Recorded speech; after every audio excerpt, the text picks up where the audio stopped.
పిల్ల నీ చెయ్యి పట్టాలని నల్లని సీకట్లో ఒకదాన్నే కూసున్న దిక్కులేని పచ్చినయ్యి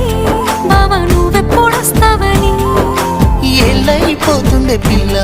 ఎన్నెలొచ్చింది మన బతుకులా ఏలైపోతుండే పిల్ల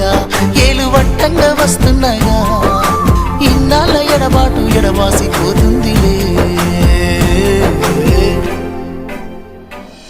ఈ సీనయ్య గుంటున్నదే సినదారా నీ కోసము ఈ దూరాన్ని చెరుపుతూ తీరాల తెగిరింది అందాల ఈ మానము